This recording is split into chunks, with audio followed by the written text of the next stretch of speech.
Everyone, सौम्य education CTET class में मैं Sunaina ma'am आप सभी का स्वागत करती हूँ। चलिए, कैसे हैं आप सभी?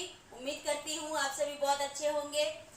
तो स्टूडेंट, आज हम लोग चाइल्ड डेवलपमेंट एंड पेडागोगी में नए टॉपिक को जानेंगे, जिसमें कि आज का टॉपिक है वंशानुक्रम, जिसे कि हम हेरिडिटी कहते हैं। ठीक है, तो हेरिडिटी होता क्या है, वंशानुक्रम होता क्या है, ये हम देखेंगे। तो वंशानुक्रम जो होता है ये विकास को प्रभावित करने वाला एक प्रमुख कारक होता है, यानी कि बालक को अपने माता पिता और पूर्वजों से जो मतलब कि गुण या विशेषता गर्भाधान या जन्म के समय स्थानांतरित होते हैं, प्राप्त होते हैं, तो इसे ही हम वंशानुक्रम या फिर हम इसे आनुवंशिकता का भी नाम देते हैं। ठीक है, तो वंशानुक्रम यानी कि ये पीढ़ी दर पीढ़ी चलने वाली एक क्या है, प्रक्रिया है।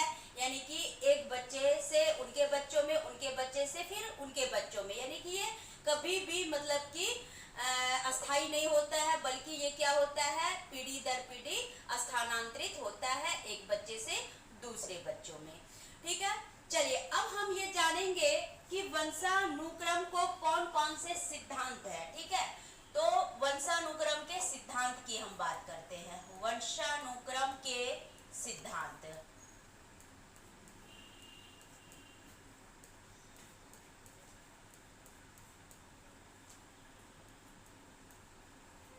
यानी कि थ्योरी ऑफ हेरिडिटी।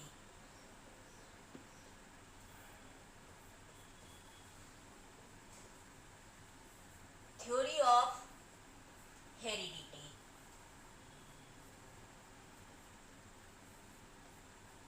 ठीक है, तो कई वंशानुक्रम के कई सिद्धांत हैं और उन सिद्धांत को हम जानेंगे। तो सबसे पहला है बीजमैन का जनन द्रव्य का निरंतरता का सिद्धांत। बीजमैन एक मनोवैज्ञानिक थे, तो हमने क्या बोला, बीजमैन का पहला देंगे, बीजमैन का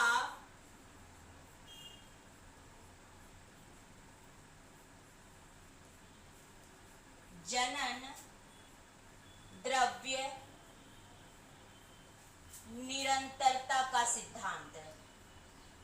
निरंतरता का सिद्धांत।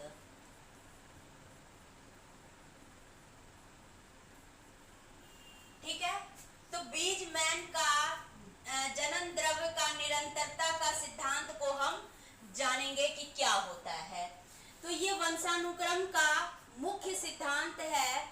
तो इस सिद्धांत में हम क्या देखते हैं कि शरीर का निर्माण करने वाला जनन द्रव्य जो होता है, जो साइटोप्लाज्म जो होता है, तो वो कभी भी नष्ट नहीं होता है। कहने का तात्पर्य है कि ये जनन द्रव्य जो है वो एक पीढ़ी से दूसरी पीढ़ी निरंतर स्थानांतरित होते रहते हैं। इसी कारण से एक पीढ़ी से दूसरे पीढ़ी में निरंतर गुणों का संचरण होता है। ठीक है, अब हम लोग नेक्स्ट देखेंगे। तो ये था आपका बीजमैन का, कि बीजमैन ने क्या कहा कि जनन द्रव्य का जो है संचरण एक पीढ़ी से दूसरे पीढ़ी होते रहता है। दूसरा देखेंगे हम लोग उपार्जित गुणों के उपचरण का सिद्धांत। ठीक है, तो दूसरा हो गया उपार्जित गुणों का सिद्धांत। ठीक है, उपार्जित गुणों का सिद्धांत।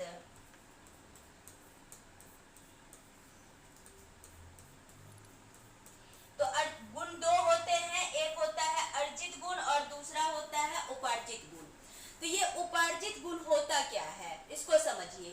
ठीक है, तो उपार्जित गुणों का सिद्धांत में कहा गया है कि यह जो सिद्धांत होता है ये मूलतः जो है, यानी कि बालकों में जो अर्जित गुण होते हैं, तो उन अर्जित गुणों का क्या होता है, एक पीढ़ी से दूसरे पीढ़ी में संचरण नहीं होता है। ठीक है, यानी कि खास करके इसके जो समर्थक है बीजमैन महोदय, तो बीजमैन महोदय ने इसके बारे में बिल्कुल ही स्पष्ट कहा है कि बालकों का जो भी उपार्जित गुण होता है ये एक पीढ़ी से दूसरे पीढ़ी में संचरित नहीं होता है।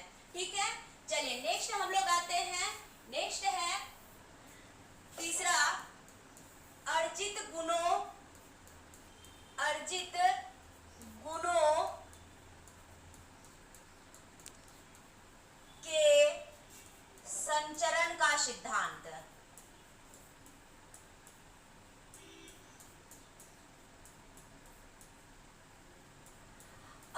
गुणों के संचरण का सिद्धांत। तो अर्जित गुणों के संचरण का सिद्धांत लेमार्क के द्वारा दिया गया। किसके द्वारा दिया गया?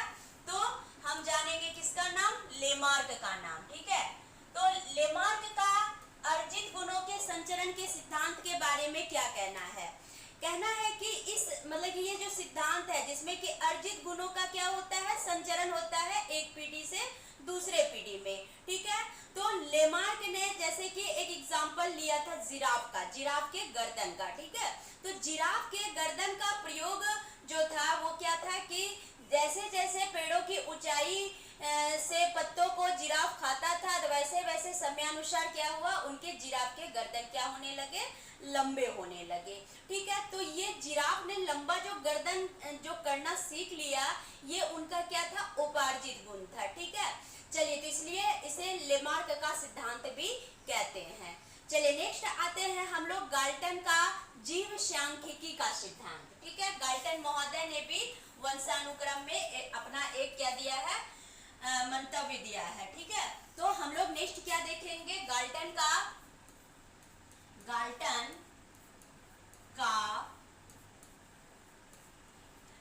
का जीव सांख्यिकी का सिद्धांत। जीव सांख्यिकी का सिद्धांत।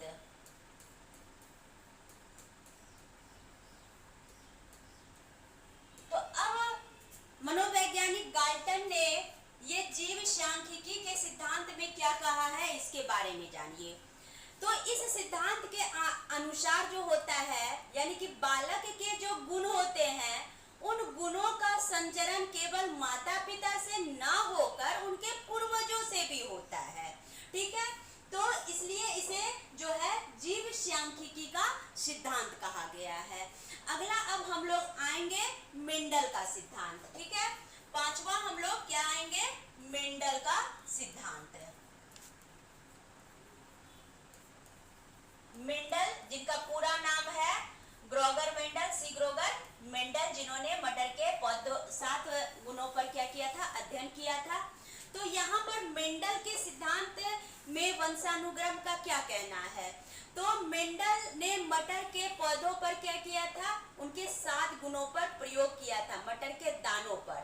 और उन्होंने कहा था कि काले और सफेद मटर जो होते हैं, ठीक है, काले और सफेद मटर पर उन्होंने जब प्रयोग किया तो उन्होंने यह निष्कर्ष निकाला। क्या निष्कर्ष निकाला? कि माता पिता से जो उत्पन्न संतान में क्या होती है? भिन्नता होती है। यानी एक ही माता पिता से उत्पन्न संतान में क्या होती है? भिन्नता होती है। तो इसलिए इसे हम मेंडल का सिद्धांत भी कहते हैं। ठीक है,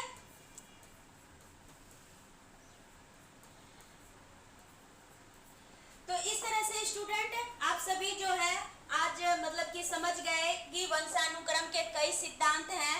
ठीक है, और इन सिद्धांतों को आपने बखूबी जान लिया होगा। अगर आप जान गए हैं तो प्लीज कमेंट बॉक्स में बिल्कुल कमेंट कीजिए। आपके कमेंट का हमें इंतजार रहेगा। तब तक हम अगले टॉपिक लेके